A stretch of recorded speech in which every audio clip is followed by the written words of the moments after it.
반갑습니다. 바른교회 장승재 목사입니다. 오늘 하나님의 말씀의 제목은 하나님 빼고는 말할 수 없는 인생이라는 제목으로 말씀 나누도록 하겠습니다. 어느 날 한 신문사가 흥미로운 설문조사를 진행했습니다. 당신의 인생을 단 한 문장으로 요약한다면?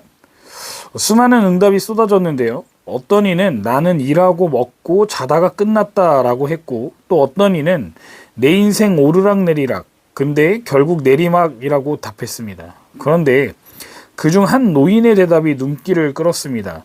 그는 주름진 손으로 종이에 단 한 줄을 써 내려갔는데요. 하나님을 빼고는 설명할 수 없는 인생이었습니다. 그의 삶은 고난과 눈물, 기쁨과 은혜가 뒤섞인 길이었지만 돌아보면 하나님의 손길 없이는 한 걸음도 걸을 수 없었던 인생이었던 것 같습니다. 사무엘하 23장 1절 12절에 나오는 다윗 역시 같은 고백을 합니다. 그의 마지막 말은 화려한 왕의 훈시가 아니었습니다. 그는 단 한 가지를 고백합니다. 나의 인생, 하나님 없이는 설명할 수 없다. 오늘 우리는 하나님을 빼고는 말할 수 없는 인생이라는 주제로 함께 말씀을 나누려고 합니다. 그렇다면 어떤 인생이 하나님을 빼고 말할 수 없는 인생일까요? 오늘 본문을 통해 두 가지 중요한 원리를 나누겠습니다. 1절을 봅시다. 이 노래는 다윗이 말년에 유언처럼 지은 것으로 여겨집니다. 다윗은 여기서 자신을 이새의 아들이라고 밝히고 있습니다. 무슨 말입니까? 자신이 얼마나 별 볼 일 없는 집안에서 태어난 인생이었는지를 과거를 회상하면서 알려주고 있는 겁니다. 그의 아버지 이새는 사울의 아버지 기스와 같이 대단한 가문에서 태어난 사람도 아니었습니다. 또 많은 재산을 소유한 사람도 아니었죠. 베들레헴의 작은 농가 출신이자 평범한 농부이지 않았습니까? 그런데 그런 자신을 가리켜서 높이 일으켜 세우신 용사라고 표현하고 있습니다. 그런 지금 다윗은 자신의 어떤 날을 회상하면서 이런 말을 하는 걸까요? 옛날 골리앗을 때려 죽임으로써 시작된 자신의 군인 생활을 추억하고 있는 겁니다.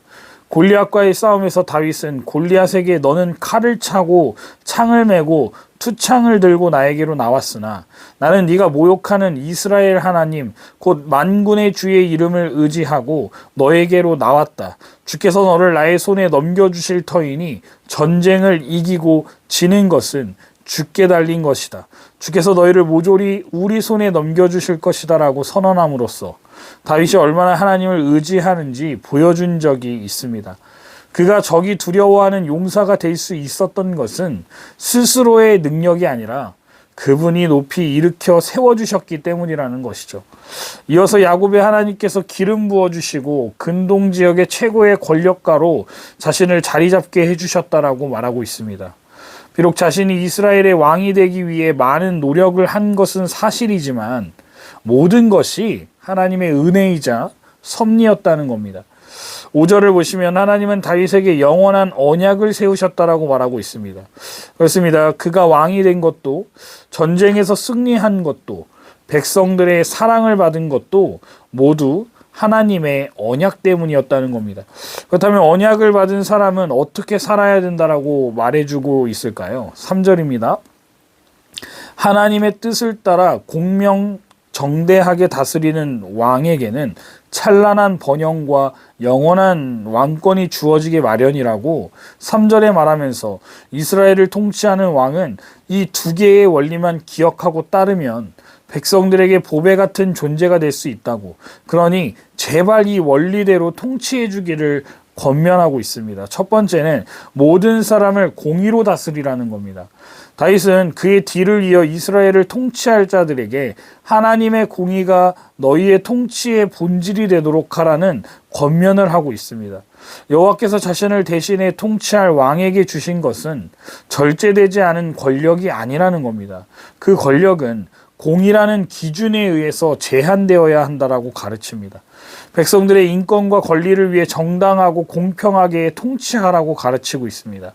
다윗은 자기 자손들에게 모든 사람을 공의로 다스릴 것을 권면하고 있습니다.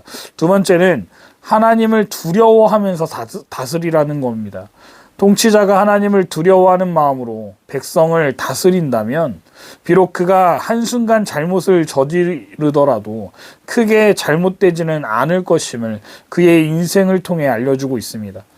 다윗은 이런 현실을 깨달았습니다. 교회도 마찬가지입니다. 교회의 지도자들이나 성도들의 마음속에 하나님에 대한 두려움이 있는 한 그 교회는 크게 잘못되는 일은 없을 것임을 알려줍니다. 왜 그럴까요? 하나님께서 우리와 영원히 함께 하시겠다라고 약속하셨기 때문입니다. 그 언약이 우리를 붙들고 있기 때문인 것이죠.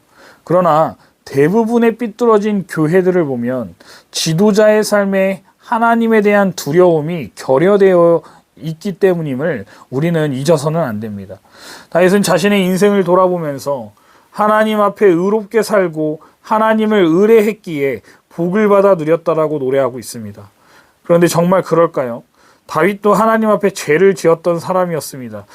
그런 그가 이렇게 말할 수 있는 이유는 무엇보다 여호와께서 그와 맺으신 언약 때문이라는 겁니다. 이 언약은 영원한 언약입니다. 다윗은 하나님이 언약을 세우셨으니 끝까지 그 언약을 지켜주실 것을 확신한 겁니다. 이 말은 후손들인 저와 여러분들에게도 동일합니다. 자신이 살았던 길을 따르라는 의미입니다. 그렇다면 다윗이 붙든 하나님의 언약은 무엇이었을까요? 그것은 바로 사무엘하 7장 12절에서 16절에 하나님께서 다윗에게 하신 약속이었습니다. 다윗의 왕국이 영원할 것이라는 그 약속을 붙잡았다는 것이죠. 하지만 현실을 보면 다윗의 삶은 영원한 왕국과 거리가 멀어 보였습니다. 그는 사울에게 쫓겼고 반역을 당하고 가족 간의 아픔을 겪었습니다. 그럼에도 불구하고 다윗은 하나님의 언약을 끝까지 붙들었습니다. 결국 하나님은 그 언약을 이루셨습니다. 그 언약은 다윗 개인에게서 끝난 것이 아니라 그 후손으로 오신 예수 그리스도를 통해 영원한 하나님 나라로 성취되었다는 겁니다. 그렇다면 오늘날 그리스도인들은 어떤 약속을 붙들어야 할까요? 예수님께서 다윗과 함께 하신 것과 같이 우리와 영원히 함께 하신다라고 약속하셨다는 겁니다. 우리는 예수 그리스도를 통해 완성된 언약의 백성입니다. 세상이 흔들려도 교회의 사명이 무너지는 것처럼 보여도 하나님은 우리와 맺은 언약을 반드시 이루신다는 것을 믿으시기 바랍니다. 말씀을 붙들고 흔들리지 않는 교회가 되어야 할 줄 믿습니다. 여러분들은 어떤 약속을 붙들고 있으십니까? 눈앞의 현실이 아무리 어려워도 하나님이 주신 언약의 말씀을 끝까지 신뢰하시기 바랍니다. 우리의 인생은요, 우리가 붙드는 약속에 따라 결정됩니다. 하나님의 약속을 붙드는 자는 결국 승리하게 된다는 것을 오늘 다윗이 죽기 전 남긴 교훈을 통해 깨달으시는 저와 여러분들 되시면 좋겠습니다. 두 번째로 하나님 빼고는 말할 수 없는 인생이란 하나님이 승리하게 하신 인생이라 할 수 있습니다.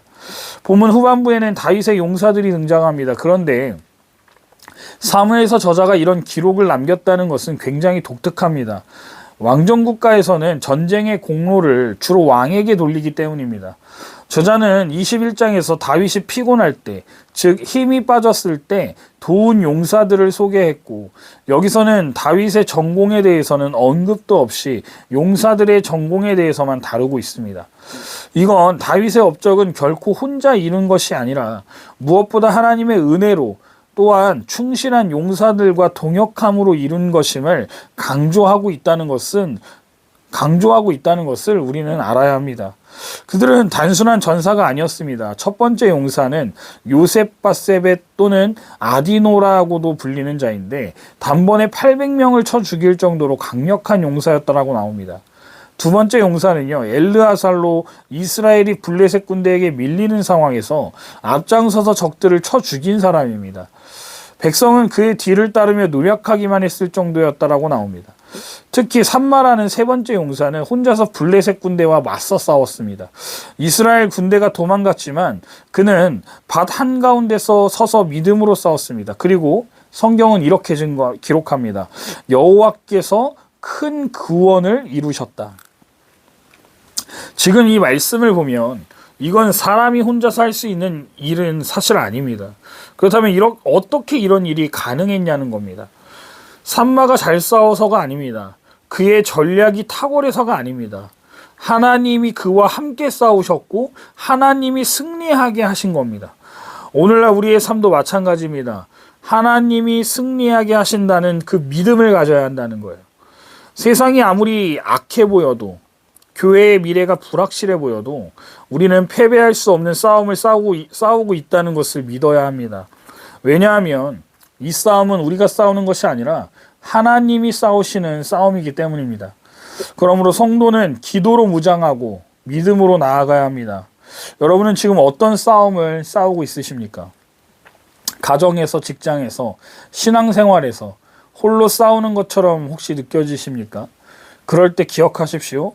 우리는 홀로 싸우는 것이 아닙니다. 하나님이 우리와 함께 싸우십니다. 그러므로 포기하지 마십시오. 끝까지 버티십시오. 하나님께서 큰 구원을 이루실 겁니다. 우리의 인생도 마찬가지입니다. 나의 지혜, 나의 능력이 아니라 하나님이 이루시는 인생이 되시기를 바랍니다. 그러면 언젠가 우리도 이렇게 고백하게 될 것이라고 확신합니다.